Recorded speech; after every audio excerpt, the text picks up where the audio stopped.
You're listening to Indiana Originals Radio, leading local living. I'm going back to Indiana now. Welcome back to the first day on 93 WIBC. We're brought to you by our friends at B&W Plumbing, Heating, Cooling, and Drains. You want it done right? Then you call the professionals in the big black trucks. Go to bigbblacktrucks.com. And by the way, they are an Indiana original. It's time to bring in Mel McMahon, the original Indiana original. Hi. Hi, Terri. Good morning. You're glowing. Oh, thanks. That's all I'm going to say. Oh, well, thank you. You're glowing. I'm in a good mood today. I know you are. Because usually I'm stressed. You caught me on a good day. I'm glad, because it seems to be getting we're in a little bit of a quiet time right now for events and things that are happening around the city. We're just in a little bit of a lull. Now it's Valentine's Day week, and it's going to be crazy busy. And if you're looking for something to do today and you want to get the kiddos out of the house, join us at the Biltwell this afternoon. We're going to be there from 3 p.m. to 6 p.m. You have this on your calendar. That's right. It's on your calendar. That's I saw it. Okay.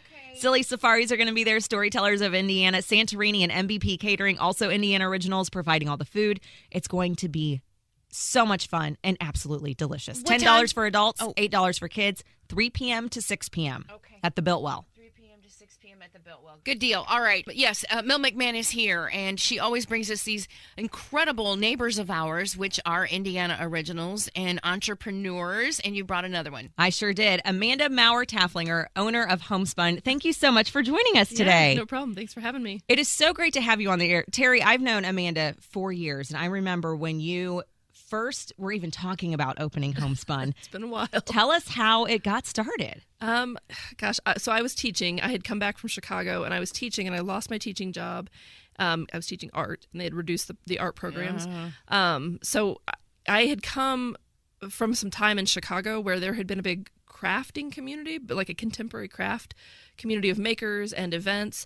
And when I came back here, we had a lot of art fairs, but we didn't really have what I would have thought of as a contemporary craft event or a store. And so we had been running the Indiana Handicraft Exchange, which is our biannual event, for a couple of years. And so then when I lost my teaching job, I was thinking about what my next career move was going to be. And we scraped together enough money to open the shop and decided to go ahead and try out a retail brick and mortar store.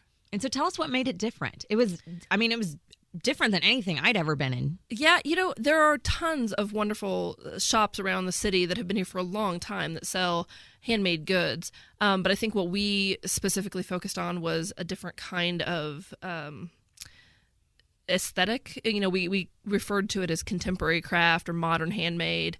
And it was usually, it could have been a lot of traditional crafts, but they used a more contemporary pattern or design, more contemporary methods in some ways. So the product, there was a lot of pop culture reference. There was a lot of contemporary colors and styles. It just had a different kind of attitude or different bent to it. And you originally opened up in Irvington. Yeah, we were there for 3.5 years, and then we needed to grow. And at the time, Irvington has just flourished since then. There's a lot of new retail space now.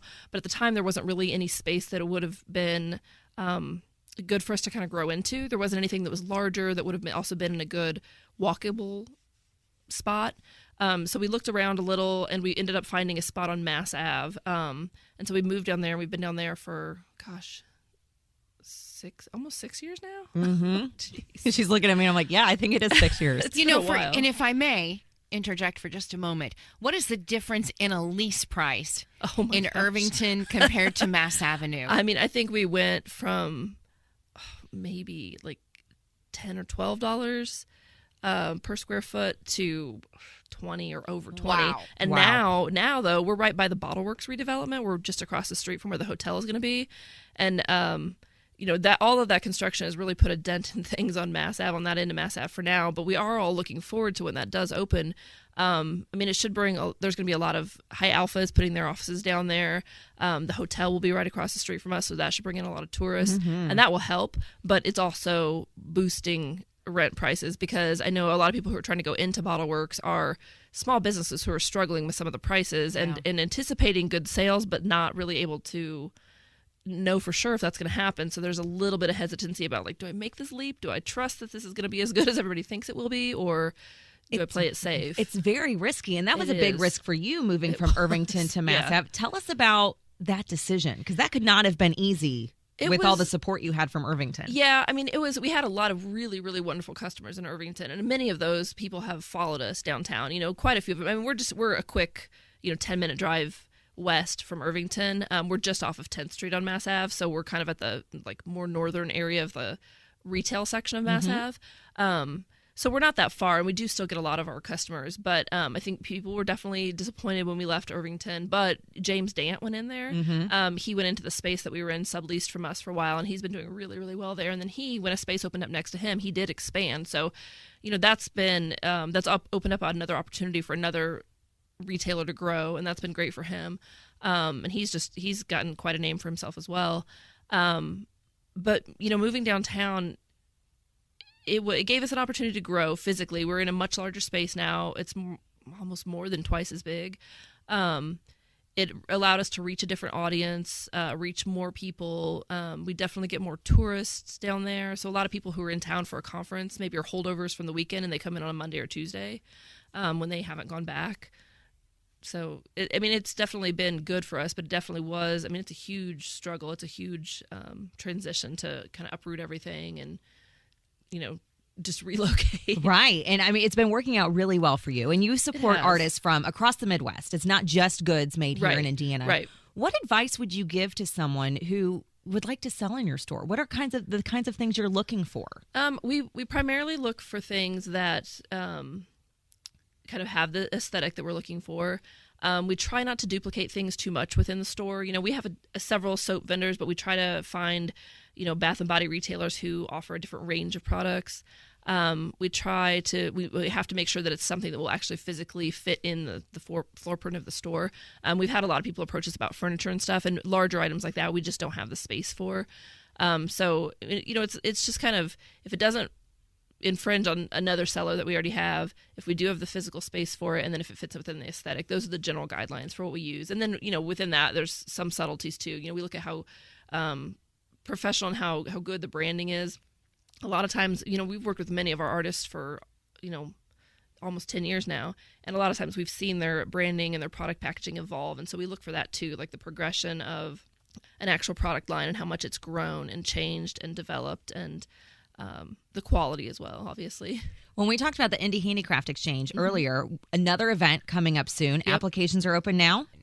Yes, we have 2 events a year. We have a winter show and a summer show. The summer show this year is going to be on Saturday, June 20th. It's always the third Saturday of the month. And applications are open now for vendors.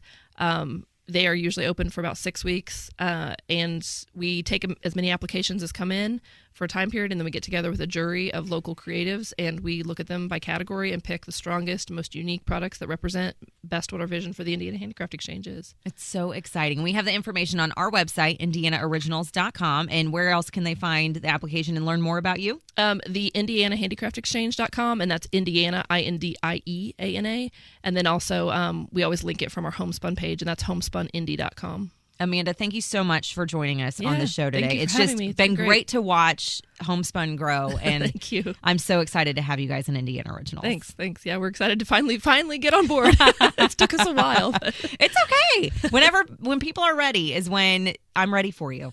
That's how I look at it. Yeah. So we're excited. Stuff. A lot of good stuff to come. Yep, absolutely. All right, again, Mel McMahon, we will see you this afternoon. Yep. Starting at 3 o'clock at the Built Well. Yep. It's going to be a great afternoon, and we hope you all come out for that too. Mel McMahon, IndianaOriginals.com.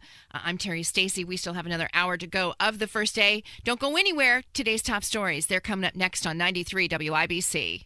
Thanks for listening to Indiana Originals Radio. Check us out at 93 WIBC Sunday mornings at 10:45. I'm going back to Indiana. And visit IndianaOriginals.com to find local businesses near you. Indiana Originals, leading local living.